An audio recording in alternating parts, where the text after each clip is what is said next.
It's Saturday. It's about 7:30 p.m. and we are live on the Cole Memo. We're going to have a great show today. Why don't we just get right into it? We've got some comments already flowing in. Since we are live, I will say that we can answer your questions on air. For example, we just got a question in, what's the farm? We'll answer that question in just a moment. But before we do that, I'm going to bring up my co-host, Phil. Phil, how's it going? It's going good. How are you? Good, good. Just, yeah, staying alive, Staying alive. You got stuff rolled up tonight? No, I've made a switch to pipes recently, so I will be smoking this. Nice. Nice. Rachel says hi, by the way. She says, hi, Phil. Hello. So, yeah. How's it going, Miggy? Thank you, everybody, for joining us tonight. I'm going to bring up our guests. I guess I should mention I am rolled up tonight, and I'm smoking on THCA from a local hemp farm here in Illinois.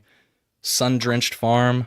I met Mason in Springfield. He told me he has fire THCA flower, and I was like, let's try it. So I did, and he was not wrong. It is super fire, so check it out. We might even just have Mason on the show in the future, so check that out.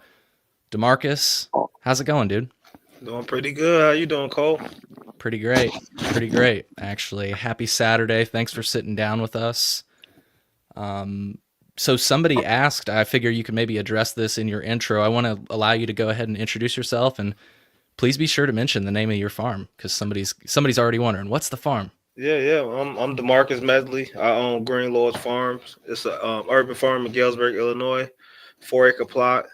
Uh, my son, Demarcus Jr., own and operate. So yeah, we started back, years ago, growing produce with aquaponics and things like that. So it's been a journey, and I know who Miggy is. I'm a fan of their show, him and Tom. So Yeah, yeah, that's cannabis the farm. Yeah, legalization news. I'm in Galesburg, Miggy. I work in Peoria. So yeah, Oh, you work in their stomping yeah, grounds. Wow. yeah.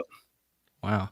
Cool. Well, yeah, everybody's flying in, saying hi. What made you decide to get into farming, dude? Man, yeah. So I told a little bit of the story just the other day, but back in 2011 or 12, I had to have major back surgery to remove a tumor that was growing on my spine. So I was born with spinal bifida. So that means it's a when you're in the womb, your spine doesn't develop completely.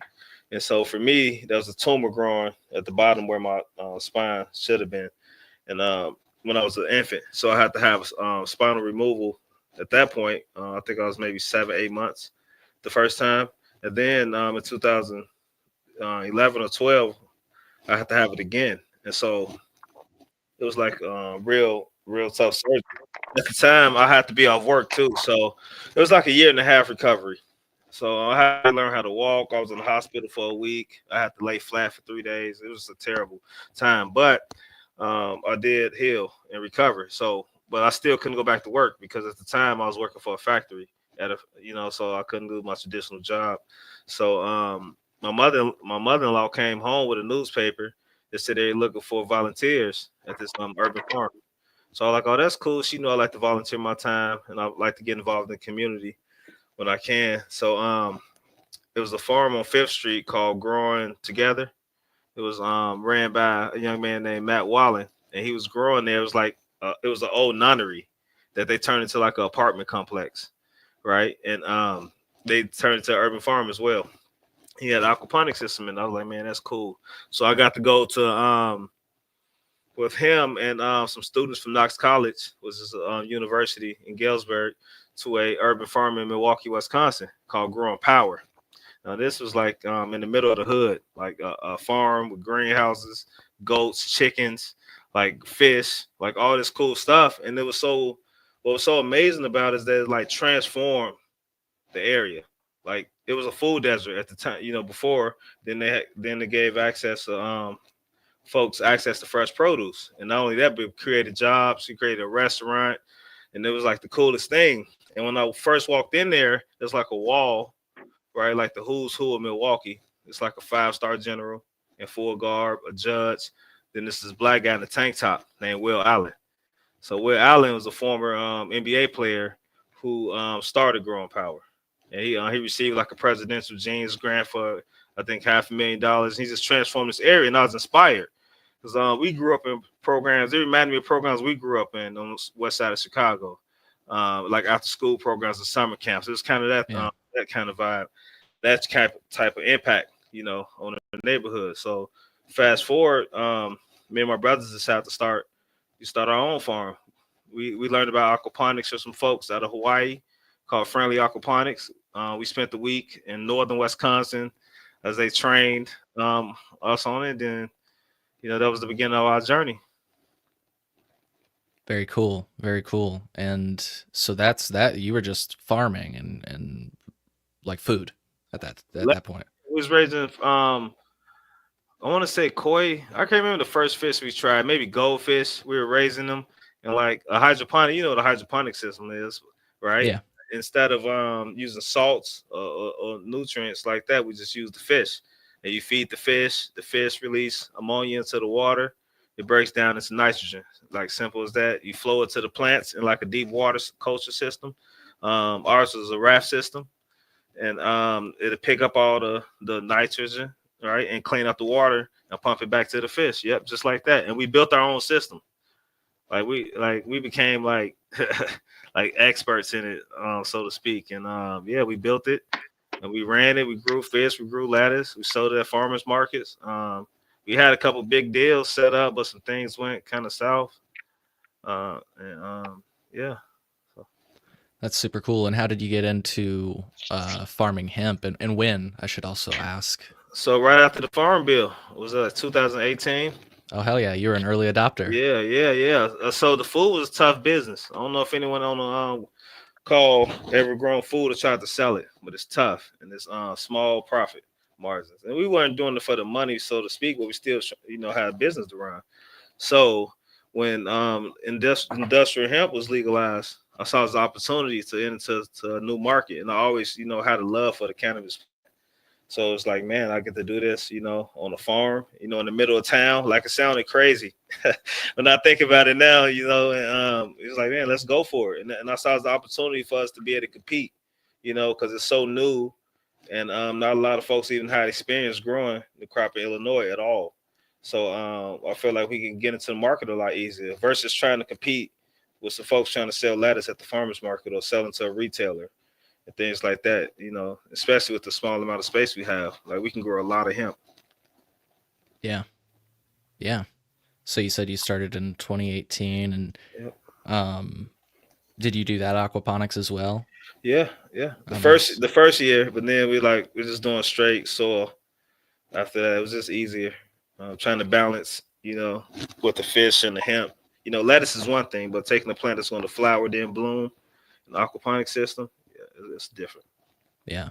Well, I want to lead us up to this story. I found this interesting though. I remember from your speech that you mentioned you had a raid on your farm. I saw online that you had speculated in the past that maybe this photo was the reason for that raid, but I don't mean to jump right to the main ticket. Like what was farming hemp sorry Phil, if you were looking at that, I'll pull that back up. What was farming hemp like? Like I guess what did you start with? Like were you selling CBD products back in the day? Like you get what I'm asking? Like what was Yeah. your output? My goal was to sell flour, CBD flour. Nice. And I wasn't sure how. I just knew, I could grow it. I just planted like 60 plants. And yeah, and I was hoping just to sell either wholesale or retail. But that wasn't the reason. The picture wasn't the reason we got raided. That Okay. was after. I wasn't taking any pictures. Okay. So like my farm's in like not the best part of town, So I didn't even want people to know I was growing hemp. So they're gonna mistake it for weed for sure and steal it. So, Yeah. so I was trying to stay just like under the radar and do my thing, but that changed very quickly. So, Yeah. Well, I guess maybe there's the segue. How did that change? What happened? yeah. So, I was out on the farm one morning, like before my day job. Like I said, I work in Peoria, so I have a day job. So I'm out there tending to my crop at like 5 in the morning in the fall, and there's nothing on the farm at the time, like no infrastructure. So I just have like my car pointed at the at the hemp with my headlights on. Like I'm trimming the lower branches off and like doing all that stuff. And then I look up and I see a car pulling in. I'm like, man, that looks like a police car. So I stand up and I got like my walking stick and I got like a blade. I'm like, let me put this blade down. I'm gonna walk and make myself known. And I'm like, it's a cop for sure. So the cop gets out the car. He says we had a complaint for a call for trespassing. And I said, well, I'm the owner. I'm not trespassing. And he asked me, he said, you have any proof? And I'm like, I'm not carrying a deed with me. I'm the owner. I'm the owner. Like this is a small town. Like it's not many aquaponic farms for the black guy. I've been in the paper. Like it's well known. So but anyway, so he asked me for my ID, and I gave him my ID, and he runs my name, and he asked me, was this my marijuana crop I was growing? I said, no, this is industrial hemp. I have a license to grow it. As I'm talking, more cars are pulling in. I'm like, oh man, like I don't know. He probably called in the code. Like I think they like it's like the whole shift is coming in, the whole third shift. So I'm standing there, leaning against my car, my heart's racing. Like I'm like, man, this looks really bad, but I got a license. So as they start coming in, the cops kind of like make like a semicircle around me, and they all kind of like, hands on their holsters, just standing there. And I'm just nervous. Then the K9 guy comes, and he's the intimidating guy. He comes up and he takes my stick. I'm like, yo, like, what am I gonna do? Like I'm a Ninja Turtle. Like you guys got guns. Like I got a walking stick, but whatever. I'm gonna have to lean on something then. So he was like, "Can I frisk you?" And I said, "No, ain't no way," because now I'm annoyed. Like I don't know why all these police are here. Well, I know why you're here, but you guys are overreacting. I said, no, you can't frisk me. This is my property. I'm not trespassing. Like, am I trespassing or am I growing weed? Like, I don't know how you can do both. So he doesn't frisk me, and then I tell him like, look, I got a license. My license is in my shed. Let's walk over to the shed. And he leans over and he says to me, yeah, if I didn't have backup, I would have made you let me frisk you. So I'm like, make me? Like I would have complied. Like if he wouldn't have to touch me. I don't know what he meant by that. Then he started asking me about my brothers. And he's like, oh, your brothers help you on the farm?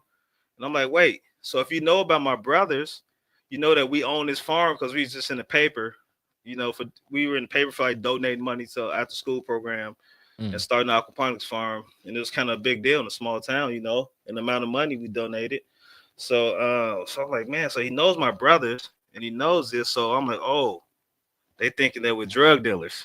They're like, this is what's crossing my mind because my brother's like, he has like nice cars and stuff like that. And and if you refer back to my story with Rachel, I explained, how all that came about. And but anyway, so he escorts me, the K9 officer escorts me to the shed, and I'm unlocking the shed and I'm looking for the hemp license. I cannot find the license. I was like, oh man, I'm going to jail for sure. Like they're not gonna believe me. So then I remember, if you look back at that picture, that's with me. That's me, my brother, my partner used to help me on the farm, Steve, and his wife. So Steve, I remember Steve said he's gonna take the license into his house to laminate it. That's Steve in the middle with my arm around him. Like he saved me. Steve saved me from getting like arrested. So he escorts me. Steve lives right next door to the property. So he escorts me over to Steve's property while the rest of them stay back. And so I'm knocking on Steve's door and he's not answering. So I'm like, man, I should just text my boss and tell him I'm not going to make it to work, because I'm going to jail because I don't have a license. I don't know how I'm going to get out of this. But then Steve sticks his head out his camper and he looks, the looks on his face, I'll never forget. He just looks shocked because he sees the police and he sees me and he sees my face. And I'm like, Steve, they're saying that I'm trespassing and I'm growing weed. And he's like, no, we're not saying he's trespassing, blah, blah, blah, this and that. I'm like, Steve, do you got the license? He said, yeah, I got copies. So he went in, got the license, gave it to the officer. They took copies. I gave them like a little tour of the aquaponics system afterwards. There was a couple nice, young officers. They were respectful. But then after that, I was just like, man, I don't know if I should be even growing hemp in Galesburg. Like I was scared. I was like, what could go wrong? It was like a lot of tension at the time with the police and the young African American men who were being victims of abuse from the cops, and I was out there by myself. And I mean it was scary, and then there was repercussions for that even afterwards. So for me, so Yeah, that's insane. yeah. So how did you move forward with that? Like, what came of it? Were they just like, oh, our bad, or So I made a post just like on Facebook to let here's my hemp license for any other authorities. And I want to make a clever post. So I was reading a book at the time. It was called Farming While Black. It's a great book. And so I made the post this morning while farming while black, I was harassed by GPD, blah blah blah.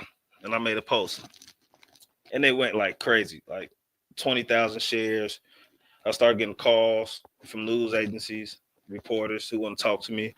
And that was kind of like my first, interaction with the media. And then everybody became real interested in us and in our story. And like I even found my first hemp buyer. Like she seen my story. She's out of Chicago. She's like, when your crop is ready, I'm ready to buy. And that was it. That was great. That was the great part for us, like the attention, the positive attention. But then there was a lot of negative attention too, as well. So things I didn't even anticipate. Like now that I was known, everyone knew where the farm was at. So the very next day, I come out and like some of my hemp's missing, and I'm thinking like, yeah. So I'm thinking deer are eating it because it's just the tops. I'm like, man, I have nothing out here to like. So my neighbor Steve comes to the rescue again. He puts a camera out there, and it was people coming out there stealing, taking it, and they were coming through the woods. So my farm is surrounded by trees on three sides. So they were just coming through the back. It's so dark back there.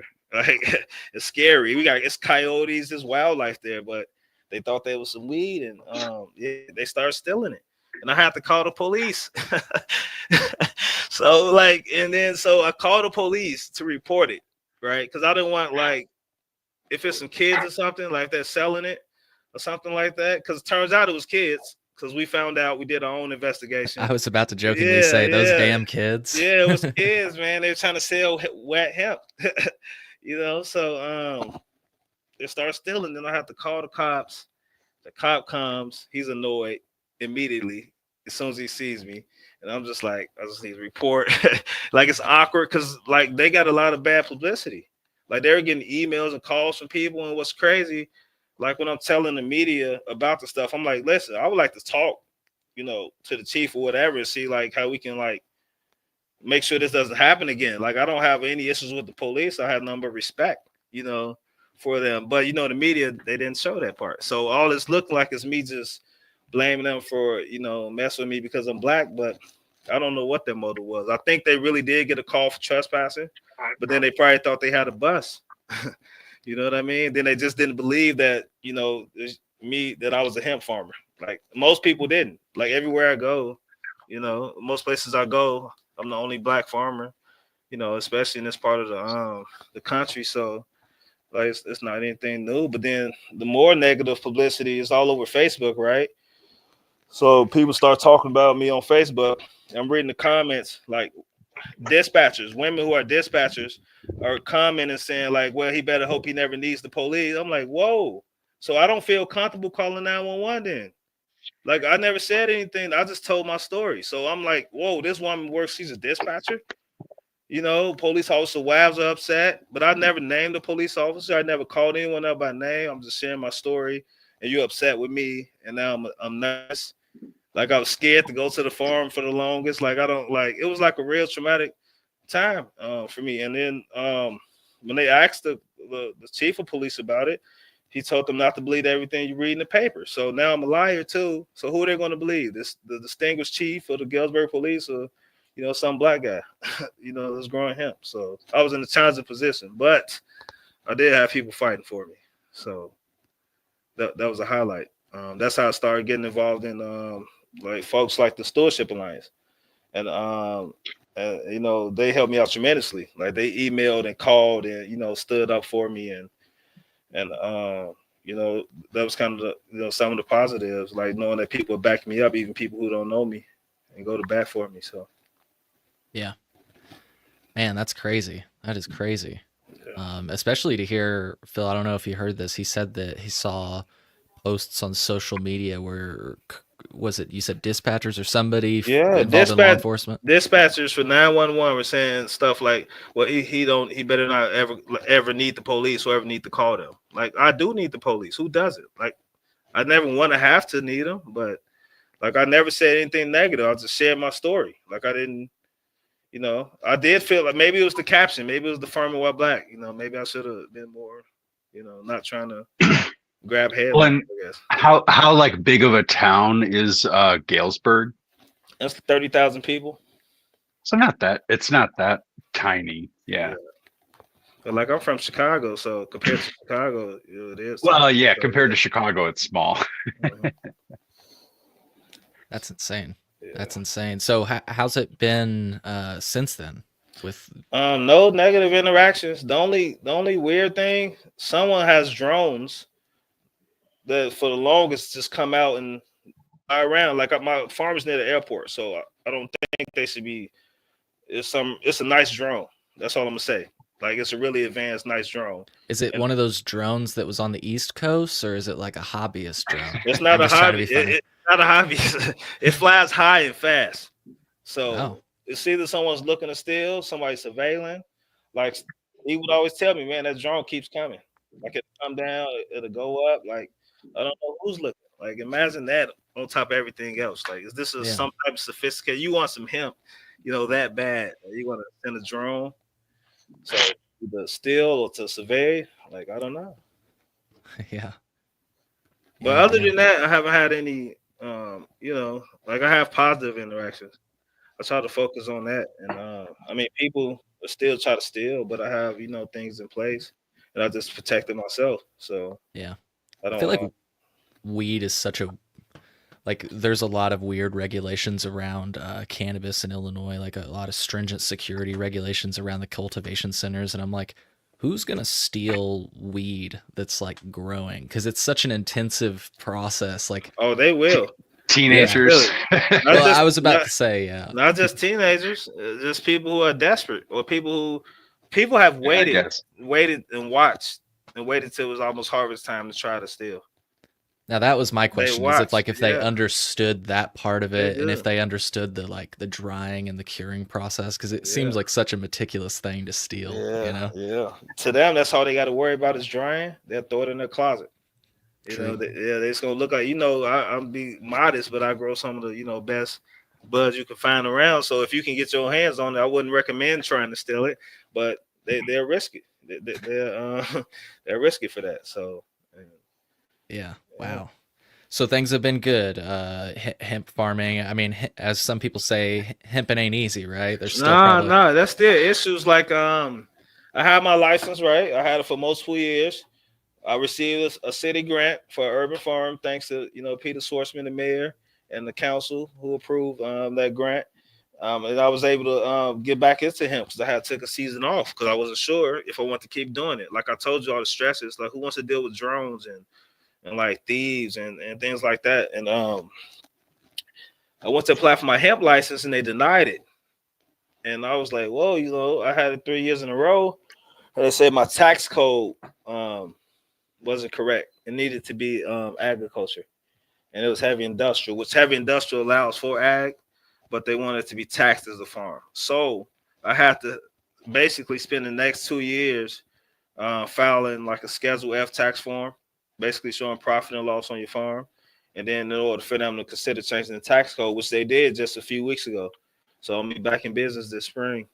But like I said, I had to take 2 years off. I had to maintain the property. Like my plans changed dramatically. Like it was just another hurdle that was unfortunate. I had deals on the table, like once again, and it kind of got snatched, Do you from do under me. you do you think them denying you that hemp license because of the tax thing was part of them like finding some way to crack down on giving out hemp licenses? I hate to assume, but the words that they told me they didn't have the manpower to enforce the rules. So I hate to assume, but I mean, why make it harder? Why not allow for urban areas who Well, could and benefit the most? why all of a sudden when this is like an issue, Yeah, you yeah, but know, yeah, like that becomes a thing they're going to enforce? Like that seems just kind of like, yeah, and then from like you did all this investigating, it was the craziest. Like I did everything they said, so I'll get changed. But I do think it's to keep folks who are in minorities in urban areas from being able to grow hemp. Because how else can you get a hemp license unless you live in a farm, in farmland?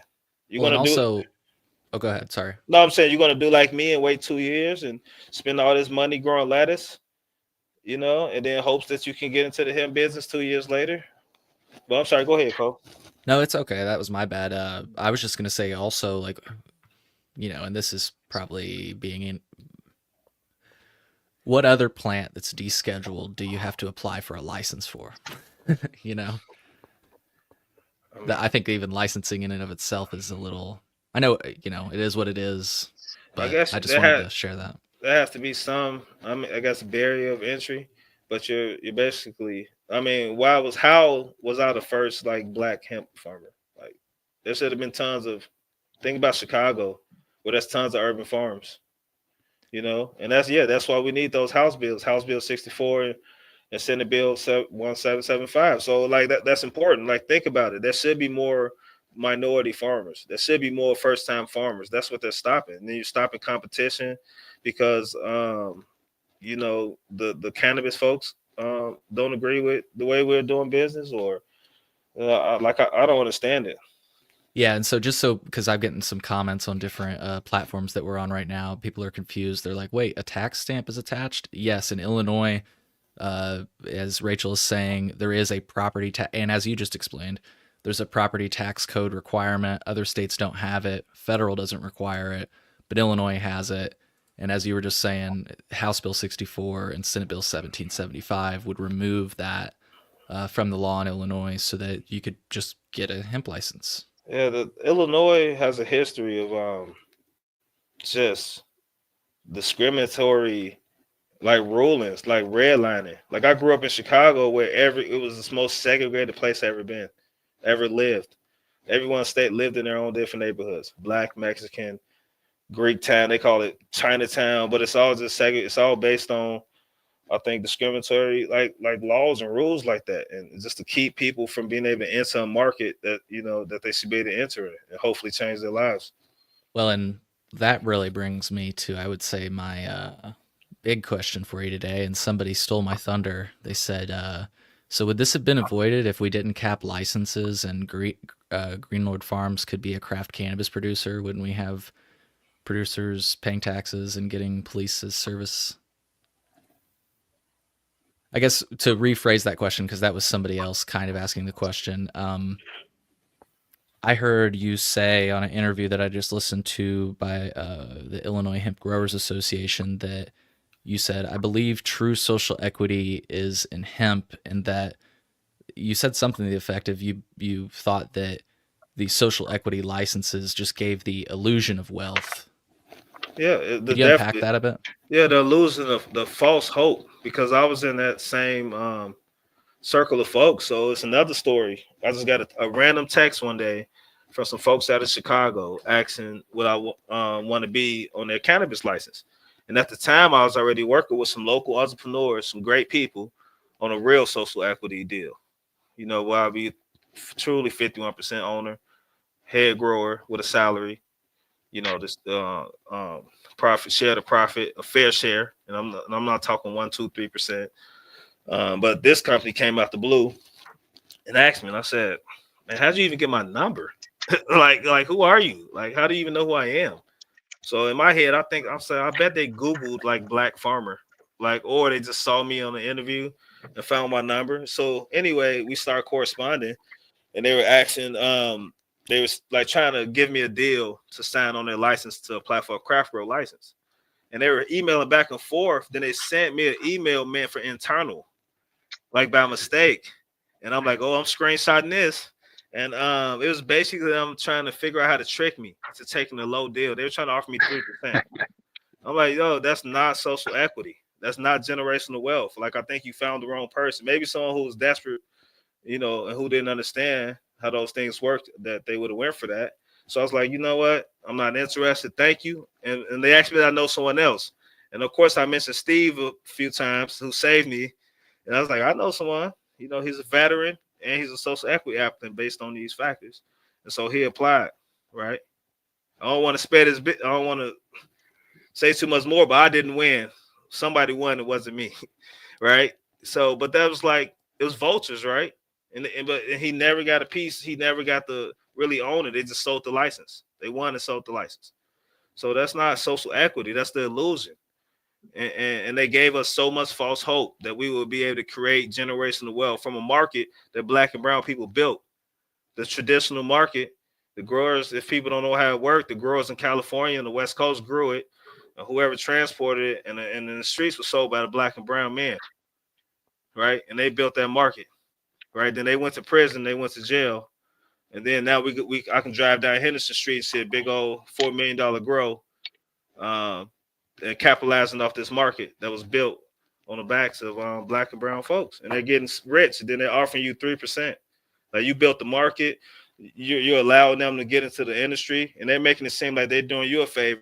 Which of course they're putting up a lot of money, but there will be no other entry, there'll be no other way they can get in than by signing you onto these contracts, which they're giving you pennies, and they're going to continue to make millions off a market you created, and once again off your name. So it's like, there's no way I would take a deal like that. So think about it. Why take that deal when you can get a hemp license, right, for $400? Well, and I always said I thought it was really stupid to trust, because the state of Illinois were the people that set up the medical market, which was all white and wealthy. And so it's like, oh, we're going to trust them to do it again? Like, that makes no sense. That's why I like hemp. It's like it just completely took it out of their hands. Yeah. Yeah. And listen, I learned, I learned how to really grow hemp was YouTube. Like, you can, like, it's not a hard plant to grow. I'm much more sophisticated now. But that was just with time. So, like, anyone can grow it. Like, if you can grow a plant, you can grow hemp, and you can make a living, especially with the market now with the TACA, and lots of people like to use. Like, people are preferring it now. Even, I think it's a great time if you can get the right piece of property, you can get the right genetics. If you can, grow it correctly, you can make some money, and you can compete with these folks in their $4 million buildings and things like that. So Yeah. So I mean, I guess to put that question we started off with in a different way, if cannabis licensing was like hemp, would is easy to get into, no limits, you don't have to deal with vultures, you would have chose that route, right? You're yeah, just choosing the route that actually allows you to operate. I was choosing the route that I was have to be, driven towards. Just like the story of my farm life. I just like whatever route that I have to take. If I get a hurdle, if I plan on going straight, but they threw a hurdle at me, now I got to go up, back, down, and around.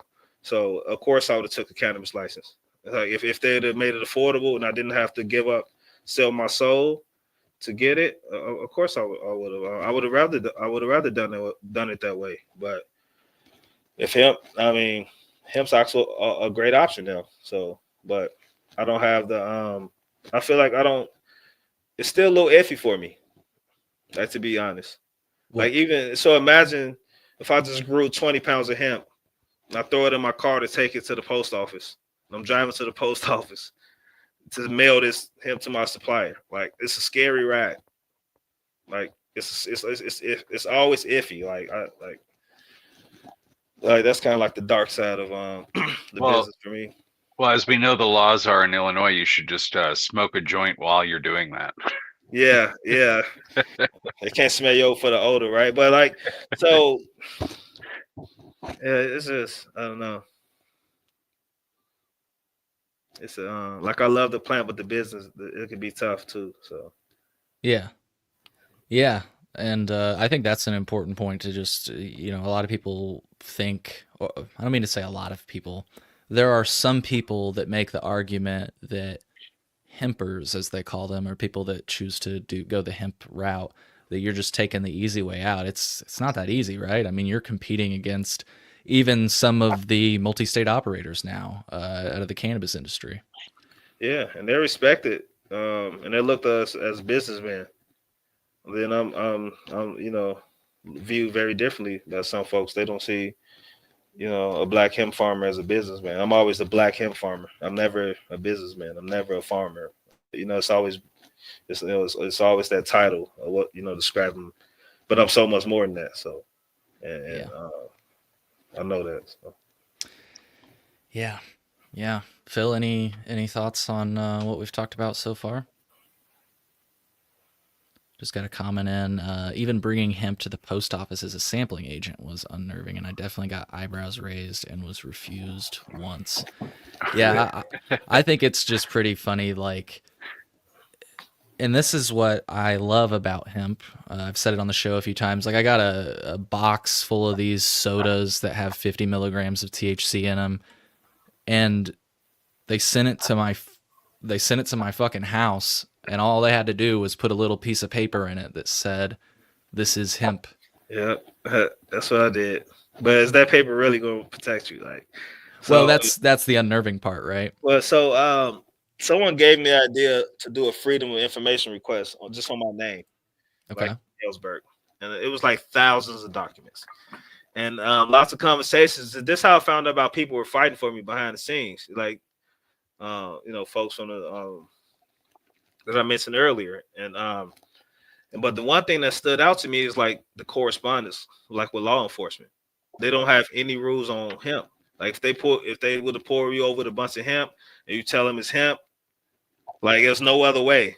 Like if you have the paperwork with the sample and the COA, like that's all you would need. But like they didn't make that public knowledge. Like I have to look that up to even see it like that. So that's why we need these bills. We need these protections. Like I wouldn't feel safe with my son out there growing hemp or like taking it to the post office. I don't want to like think that like I'm thinking it's a regular day. I'm thinking I'm dropping off orders, and then I get arrested.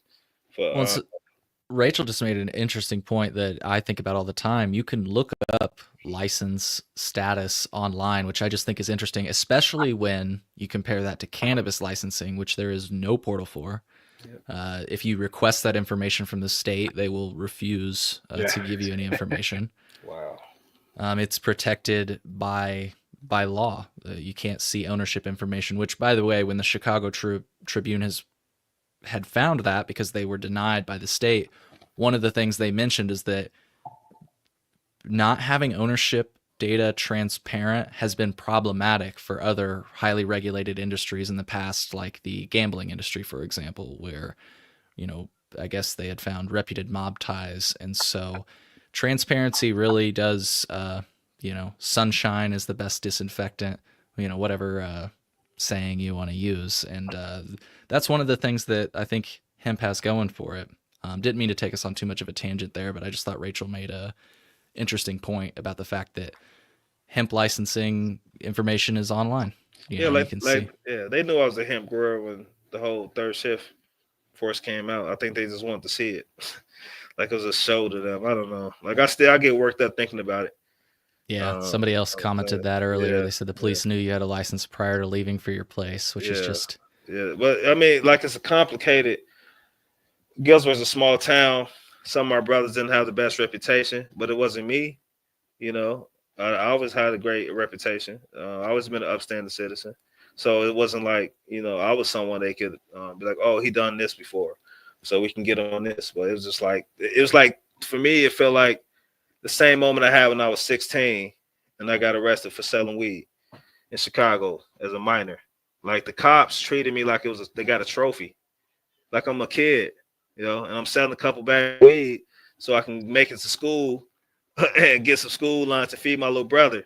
I know, I mean, listen, it was illegal, it was wrong, but it's like that was the reason why I was doing it, right? And so as they're taking me to the police station, they're asking me, have I ever been someone's bitch? I don't know if I can curse. And I'm like, I'm only 16. I'm not going to the county.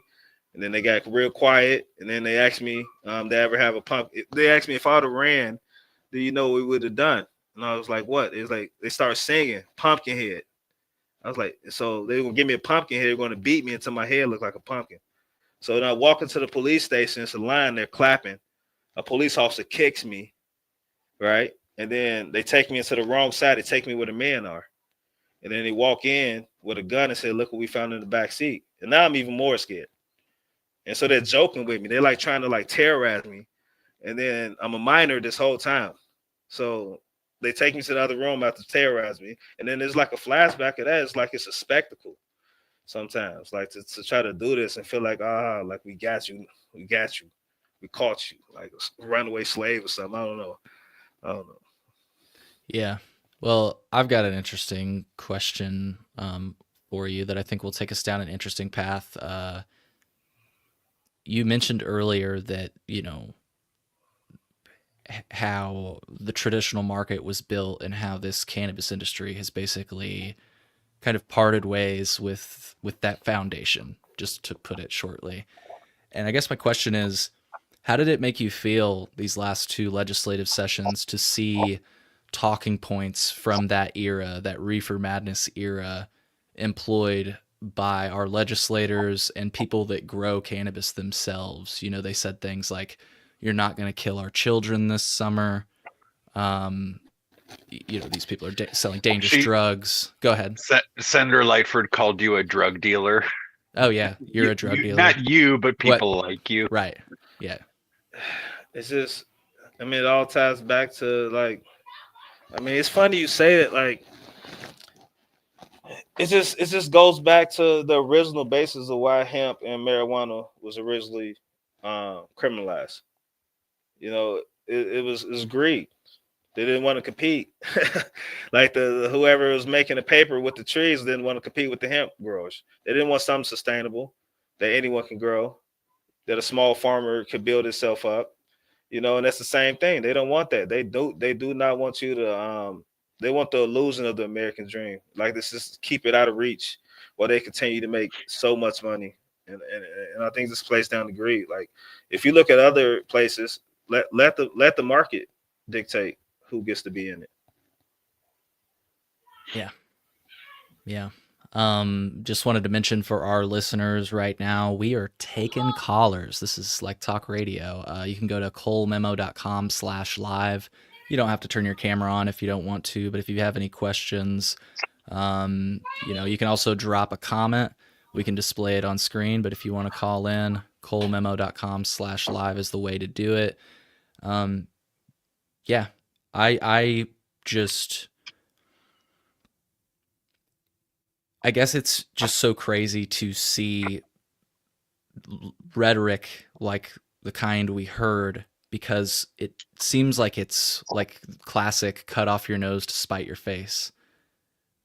Like you're literally using prohibitionist rhetoric. And as we try to move forward, Phil has made this point in the past, as we tried to move forward with legalizing psychedelics, for example, because that needs to happen too. The drug war has been a failure.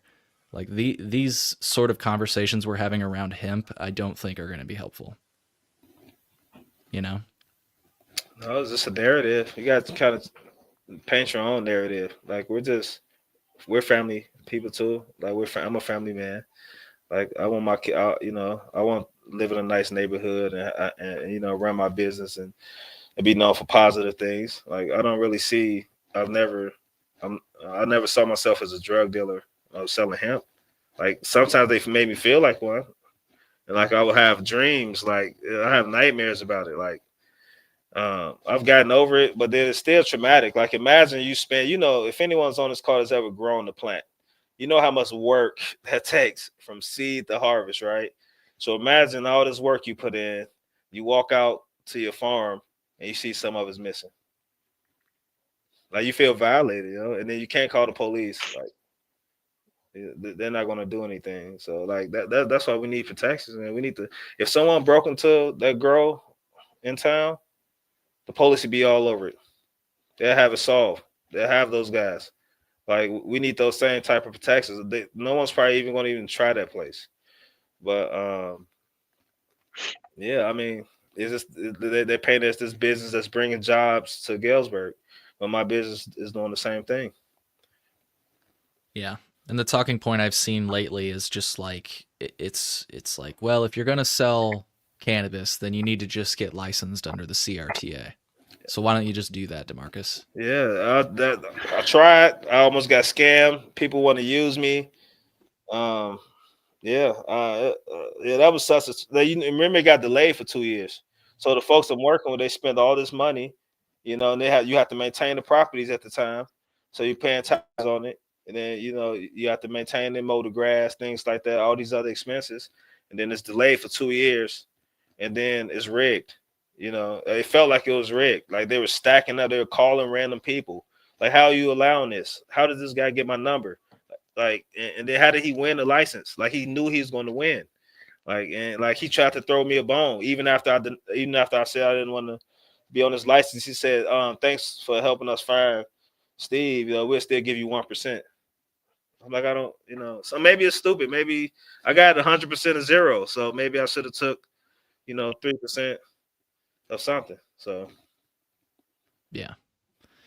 Yeah. And why did you say, we kind of glossed over this point a little bit, but why did you say that hemp is true social equity? What did you mean by that? because hemp, so social equity. So if people don't understand there's a difference between equity and equality, right? Equality means we treat everyone the same. Equity means we treat everyone based on their needs, right?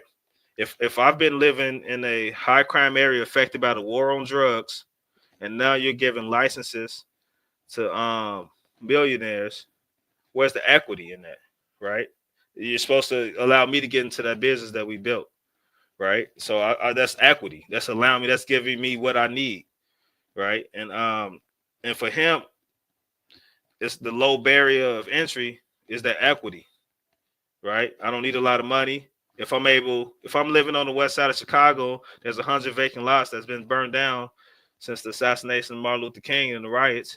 I could turn that into a viable space where we can make money, right? It's a lot they're giving away for free, or they're giving away for $1. I could build that. That's social equity. You give me what I need to pull myself up out of my situation by using the resources, that I have. Like, I'm never going to be able to raise $4 million that it takes for a grow, but I can raise a few $1,000s. We can pool together. Me and my family, me and my son can get out there. It can be another DeMarcus, senior and junior. It can be 100 of them, and they can grow, 20. I grew my plants. So just to help you imagine what you could do in a small place if you got the right training, right? One plant, I would get 10 pounds for one plant. So if you do 10 plants, and you could do 100 pounds of some good THCA, maybe do some pre-rolls. Like, you do the math. You do that in one season. You do that with some dirt and some water and some sunshine. And protecting it. Like, that's equity. That's easy. That's easy way to get to the business versus a complicated process like the cannabis licensing. Well, and Yeah. that's what I always said would have been a more social, like a real social equity approach to things would have been like doing like a home cannabis business. Yes, a mom Like and pop. like everybody has a basement, or like a lot of people have basements or garages they could have turned into grows. We're not reinventing the wheel. Let's look at California when they were inside, when they were having garages, basements. If you can grow it outdoors, great. Now you can Illinois, even in Chicago, you can do an outdoor hemp crop in the season. Like, you can do two if you do light deprivation. Like we've done it all, so it's doable. Like, we're the proof. Yeah, I just got a message in. It looks like we might have a caller. They said the link was broken. It is fixed, so we will have a caller here in a second. We'll be wrapping up soon. Phil, I know you said you got to head out at 9, so we'll be probably wrapping up by around 8:45. So if you guys want to call, please call in. Drop your comments because we are live and I can display them on the screen. And it looks like we are actually joined by none other than Miggy from Cannabis Legalization News. Miggy, how's it going? Welcome back to the show. What's up, dude? Dude, how's it going? The floor is yours. You're calling in, man. I got nothing. I mean, it's just I know you guys are doing a good fight with hemp, and I see High at 9 in the chat, like he's all like pro THC, but like It's just funny. It's a shitty comment. This just sucks. Like I get it. The social equity side of things, like that. This hemp argument is so bad. Like you guys just have it so shitty, dude. I'm sorry. Like Washington State, I just go in a store and I buy cheap, real weed. You know what I mean? Like it's like when I sold weed, that's all I cared about was like, is it weed? You know, does it do a thing? But like, and I get what you're saying, the marks about the being like a pathway in, right? The fucking entry barrier is ridiculous. I mean, even if you get a license, especially in Illinois, right? Like it's 2 years into it, and we probably just got the tip in so far. We're not even all the way in. It's just a little itty bitty like touching and shaking hands. You know, we got a city council thing coming up. Like there's a whole process. Yeah, like why do you have to go to city council? Well, that's the thing though. Like, yeah. Well, the argument. So, like, you know, when legalization happened here in Washington State, like, there's so much about it that I don't agree with. Right, like the DUI point. For you guys, do you have a 5 nanogram DUI limit too? Yeah. So, like, that was started by us, right? Like, there's no backing behind it. Just like 0.3% THC. There's no fucking logistic about it. It's just I think Washington and Illinois are actually the only 2 states that have it. Really. I think, yeah. So that's like something we have in common. I mean, yeah. And to your point, real quick, Miggy, one of our lawmakers who put it into our law said, "quote We literally made it up." I probably won't be able to find the clip right now, but just I'll try to put it in the show notes if people really want to see it. So, anyways, though, you're good, man. Point. Nah, it's just fucking dumb. There's no point because this rule's so dumb. You know what I mean? It's so hard to make a point.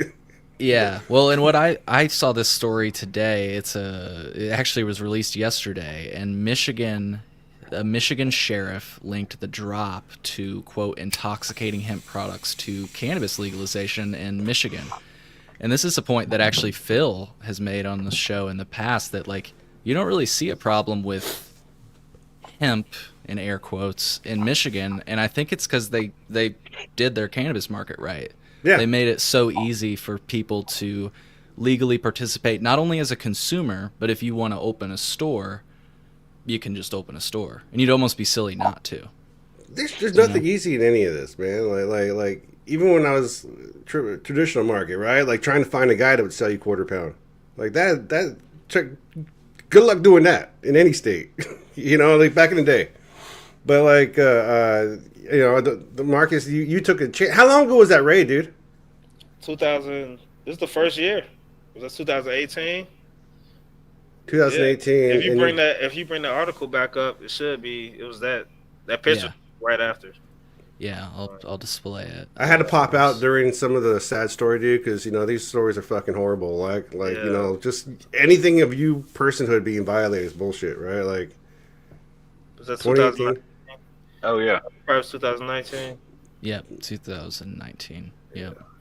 So you're rated before that, or after? I think that was before that. Yeah, like I said, I wasn't taking any pictures. I still don't. Like I could have so much cool content, but I'm so nervous. Like if people see this, they might watch this. They might watch this and decide to take another shot at it. But well, I used to have like a plant in my backyard sometimes, right? And I used to worry about like people jumping my fence, and like I don't want to have to like get into a thing. Right, like what are you gonna do if somebody's stealing your like that's my baby, like I don't know what I might do.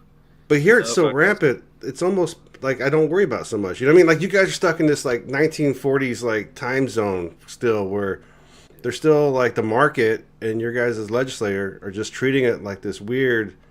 It's just taking so fucking long, even for what you got, right? Because how long was legalization even happening for you guys?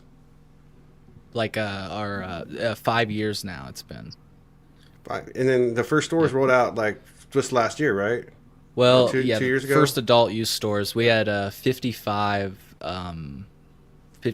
medical stores before then. They're now called the dual use stores. And they were opened, I would say, sometime in 2016, 2017. Yeah. I forgot to mention the guy that was trying to get me on his license owned a dispensary and sold it to Madman. Like he had an end. He knew he was going to win another license. So, yeah. I don't, Yeah. you know, that's the thing, man. This all is a fucking game. Like, it's all a fucked up game where hopefully you can get a good partner, right? Like, where you have someone that, like, there is a build out to the money side of this bullshit that is no bueno. Like, there should be just a, like, I can take my investment, go to the bank, get a loan, and, you know, and if I want to open a restaurant, you know, Unless your fish not gonna stop a tweaker. I just saw somebody pay. yeah. Yeah. Well, some of the regulations do make sense. So, like for you guys, like for me at the store, you know, one of the things is like security requirements. Your guys' requirements for the store, like for just everything, it's like I think 13 pages. But then you go 13 pages, subsection A and C, it goes down to like thousands of pages, right? Like that's what fucking regulation says. But some of it is it serves a purpose that you have to recognize. Like you guys don't have as many pot shop robberies out there, do you? No. I agree. The security, I think you have to have the security. Yeah. You have to. Like I read about what's happening in Washington, California. Like it doesn't happen in Illinois. So Dude, these kids are fucking just hijacking cars, breaking windows, and just grabbing. Like that's the dumbest. Like it's kids, got to be kids, or like shitty little But gangs. I would say, But, and I think that this is all true. It also applies though. You see this with high like value retail stores. I think there's just like maybe an issue in America right now where, you know, well, cannabis stores of course are included too. it's cash, right? And also the products. You know, if it's something you can push, but like, you guys because of the requirements they put ahead of time. But it's kind of fucked up where like the market. I think it's fucked up. All this limited license stuff, but like. All these people are like, oh, there's got to be only so many, especially Tom. Tom thinks there should be limited license. But I'm like, man, if we could just like have a chance, like if everybody, like New Mexico did it right.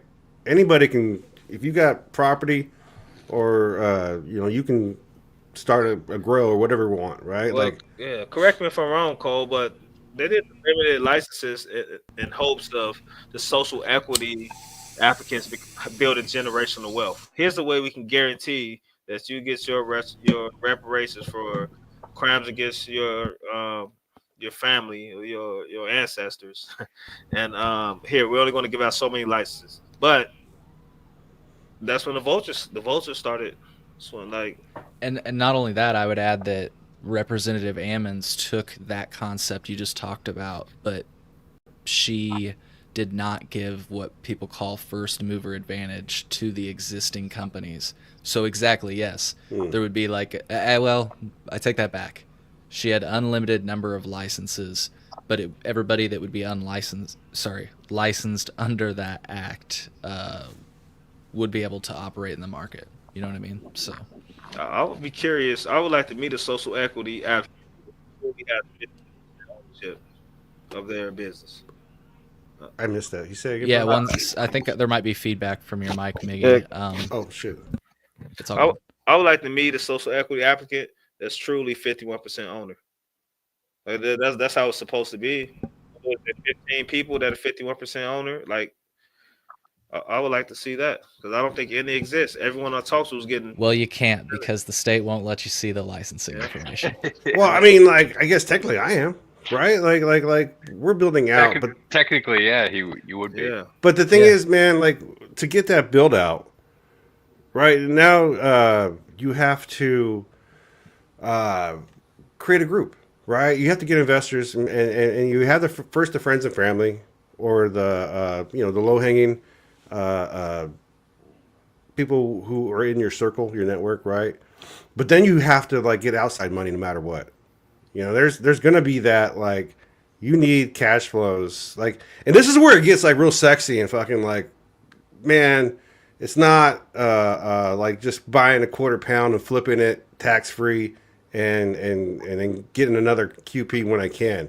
It's gonna be nice where as a store I'm gonna have real numbers I can look at and be like, oh well, here's a catalog of what a quarter pound is or a pound. I mean, hopefully pounds, right? I hope you'll be pushing fucking pounds all the day, but there'll be numbers that like it's not going to be like a bro system where it's like, oh, my feels this is for you it's going to be this much, for this guy it's going to be that much. It's more like creating a relationship with a good grow and seeing these grows and then hopefully providing the best weed for the customer. That's the whole regulation side of things too, right? Like that's the only reason why I don't like the gas station weed thing.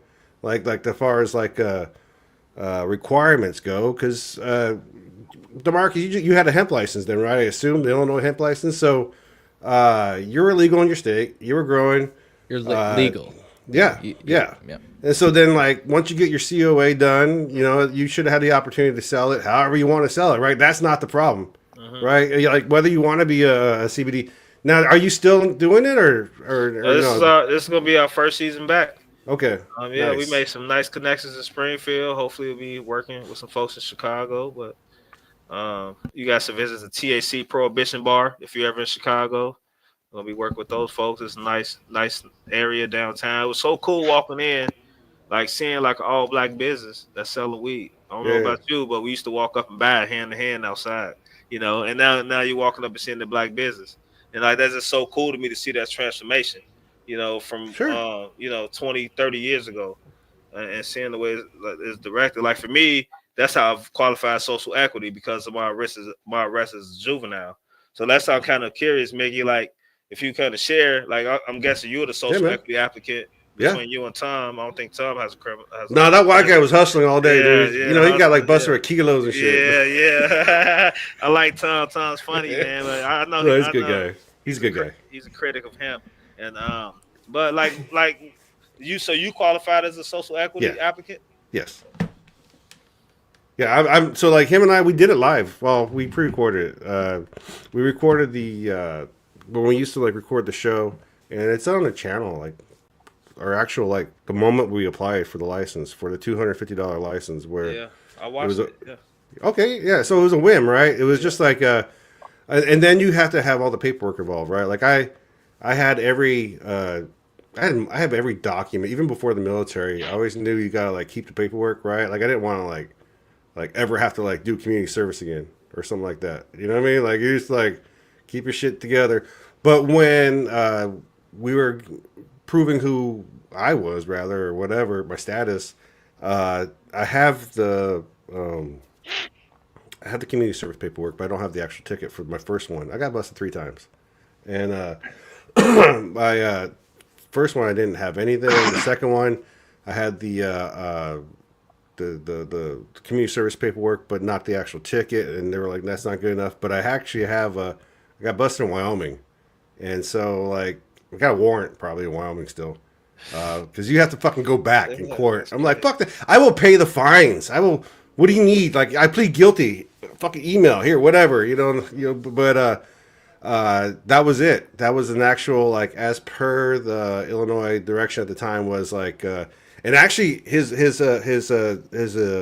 fiance, she should qualify, but she overqualifies because her dad got busted with pounds. Like, you know what I'm saying? Like, Yeah. none of this stuff makes sense. Go ahead, Holmes. Oh no. I just was saying that it's so interesting. I didn't mean to cut you off. Sorry, Demarcus, were you about to ask something too? I know you were. No, I'm just listening. Okay, cool. Well, yeah, it's an interesting process, and like I say, I think that I hope that I honestly hope that legislation like House Bill 64 or Senate Bill 1775, wasn't it? Mm-hmm. Something like that passes just so it like breaks and gives a standard, addresses, so it breaks the idea that there's no regulation because it adds a lot of common sense regulation and sets a standard. Yeah, and doesn't it eliminate fairness. the tax code as well? And it eliminates So yeah. so think about this. So I could get a hemp license You and can get a like hemp veg license. Yeah. veg a bunch of plants. Or think about the crime in Chicago, right? I live there, and a lot of that is due to economic status. People just don't have money or jobs, right? And or even way to get to work. So that time when I was arrested for selling weed, black teens had an 80% unemployment rate in Chicago. So imagine if you allow these people, they're already entrepreneurs, a lot of them, you know, whether they're street farmers, whether they're selling clothes, whether they're making music, you know, whether they're creating engineering things, right?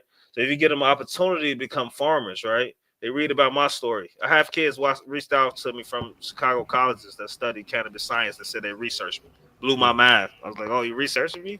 Like, what did you see?" But like, so imagine that, right? These vacant lots. So if you ever been to the west side of Chicago, there's a lot of empty lots, right? And there used to be buildings, but there was a riot after Martin Luther King was assassinated, and they burned down a lot of buildings, and they never rebuilt them, right? So there's vacant lots. So you can turn those lots into urban plots, and hemp can be just one of the crops. You can eliminate the issue of the food deserts by just changing these ridiculous tax codes laws and giving these people incentives to rebuild their neighborhoods and getting them a sense of ownership. You think crime's going to go up now that people are growing weed? No, because it's going to be their weed. This is going to Yeah. be their stuff. They're going to protect their own stuff. They're very smart people, and Chicago has that type of energy you need for like a movement like that. You know what I mean? It could take off. It could change the landscape Oh yeah. and generate millions of dollars in tax revenue alone for the city of Chicago. And it might not be good for like the traditional cannabis license or like the strong will survive though, right? Whoever grow the best weed. I But mean, it's What? gonna be I don't great for think the it's fair to say yeah. it wouldn't be bad for the cannabis licenses because some people would be able to just like, and again, they already are like Curaleaf and GTI. You can get it all through DoorDash, right, Phil? Like in Chicago. Yeah. Yeah, totally. You can. Yeah. Like so, like it's not like they would lose at all. They would have just as equal of a shot as you, Demarcus. No, You know, that's a good didn't point. mean to slow you down there, No, no, though. I'm glad you said that. I don't need to be defending Cure Leaf. So,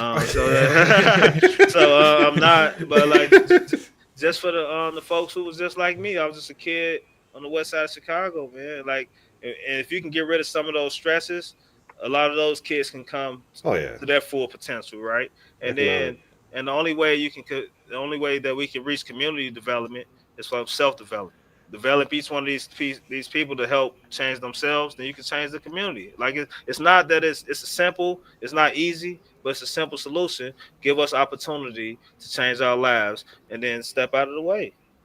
Are are the hemp licenses unlimited out there? Like, can you just pay like what does it take to get a hemp license out there? For $100 application fee or something like that, $400 license fee. You don't And have to like have property associated with it or nothing. You can just get a hemp Oh license no, fee. you have to have property. But that's Okay. what I'm saying. Like Chicago, like Galesburg, we have an urban farm program, Yeah, right? yeah, Where we had grants where they gave away city-owned lots that the city was maintaining, and they yeah. gave it away to urban farmers plus $25,000. Oh So yeah. could you imagine like what you can do with $25,000 and a little little initiative and some motivation? You can grow you some good THC or whatever you want to grow, some food. You can have farmers markets. I would love to see farmers markets, on the west side, south side. But it'll change things. But the question is, do they really want change? Yeah. can I ask really quick, Demarcus? The regulator that I interviewed on the show a while ago said, because I asked him about hemp licenses at the time, and he said to me, Cole, if you would have applied for one this morning, you would have been walking out with one this afternoon. Was it that quick for you? I got it the same day. I Oh, applied. I got the same day. I was so shocked. I'm like, yeah, this is great. Finally, my luck. But then it just yeah. went. It just didn't go as planned. It's such like what I understand. Like if you ever get the opportunity to be an urban farmer, urban gardener, hemp grower, you're a trailblazer, right? So you're paving the way. You might not be the one that make it. So and maybe the ones behind you though. Like I'm thinking about my son. I'm thinking about those college students who reach out. Those folks who want to get into agriculture. Like black people have been in agriculture since they came to America. As you must know, my mom grew up on a plantation in Mississippi, and she's 60 something years old, picking cotton. She wasn't a slave, but they weren't paid much. Like that. That's already in my family. Like they worked on the same plantation. Probably they grandfathers and grandmothers, were born on into slavery, and like in the poorest county in the country. So like, and we came from that. So it's already deep seated in us. So imagine if you spark some of these other minds. Like I'm not near the brightest. It's a lot more brighter folks out there. So you just get them opportunity. If anybody listens to this, think about the impact that you can make in an urban area just by changing something like a tax code and removing these barriers and allow regulation. That's true economic growth. That's how you change things. You could convince a community to legally grow hemp. I think you could, dude. I really think you could totally take up, because you could probably say X amount of plants can be grown in this plot of land, and then it can be sold out. Like, you don't even have to keep it in. I already figured it out. Like, I did it for you. Like, I went through all the hurdles for you. So I know exactly what you need. I'm not selling it. It's free. You can Google my name. I say the same thing over and over. That's how I'm so good at saying it, because I'm just repeating it. So, but I think like platforms like this, like we have to push for bills like that, because it's really bigger than we all even can imagine. Like our future, maybe our future selves will thank our old selves for some of the things we're doing now. Yeah, well, I think we should wrap. I gotta go pretty soon, and I'm also like super lit. Last time, Phil, we did a podcast. I was so cooked. I'm fine like right now, but the last time Phil and I did a podcast, there was a point in it I was like so cooked that it was just like, man, I feel like I should not even be hosting a show right now. I can't. Did you forget you were hosting? Yeah, I shouldn't be driving anything, let alone the show. So, yeah, I think I smoked like 2 2-gram joints when we did that podcast. That's crazy. Yeah. Well, hey, DeMarcus, I want to give you the last word, because if you want to say anything else, because, you know, I invited you on today, and wanted to, if you had anything else to say, if you want to tell people where they can find you online, all that good stuff. First off, it was cool meeting you, Miggy. I've been watching you on time. That's dope. Appreciate you, Cole and Phil, you know, for providing me this platform. If you want to check out some old pictures of our farm, check out Green Lords. That's GreenLordsinc. On Facebook. You will see some really cool pictures that can back up some of these claims I'm saying, or you can just Google my name. You know, it's all there. And once again, if anyone's listening or maybe listening, and you are in position and you really want to make a difference, you know, a simple thing as a tax code will make a world of a difference. And then we can get the word out there, and then we just more hemp for everybody, you know, better hemp, better prices, you know, and we can do this. So, yeah, thank you again. Absolutely. Thank you, Phil. Thank you, Miggy. Thank you for calling in. I really appreciate it. It's always fun to have like an extra guest join in, especially, you know, like DeMarcus said, I've been watching for years. So I really appreciate you coming on and talking. And Phil, thank you for spending your time with me. Of course. Yeah. Appreciate you all. And take care. Have a great Saturday, everybody. We'll see you on the next one. Bye. Beginning January 1st, 2020, the recreational use of cannabis will be legal in the state of Illinois. Available to stream now, my mini doc dives into the history of Illinois legalization, starting with January 1st. What should we expect? The biggest thing that we need people to understand is that January 1, in terms of the criminal justice system here in this state, is the end of prohibition. See how Illinois missed its chance at real cannabis reform with key failures, including the fact that the program includes regulation on possession limits. So people can still be arrested for a possession. And I want to highlight that in its first year of legalized recreational marijuana in the state of Illinois, they arrested 3 times as many black people for possession than any other race. We've run into so much cannabis, we've run out of places to put it. I've represented people and taken their cases through the court system who got charged with more serious crimes only because the police said that they smelled cannabis. And not because the police said you have illegal cannabis, or not because you have too much cannabis, or not because you're high on cannabis, but because I can smell it and that's it. Attorney goes, he understands that he can't be smoking and his cannabis flower shouldn't be open. And I was like, I'd like to say for the record that I was not smoking and my flower was not open. So that's where we're at right now in Illinois. Yeah. And I hope it changes. start watching now at colememo.com/minidoc.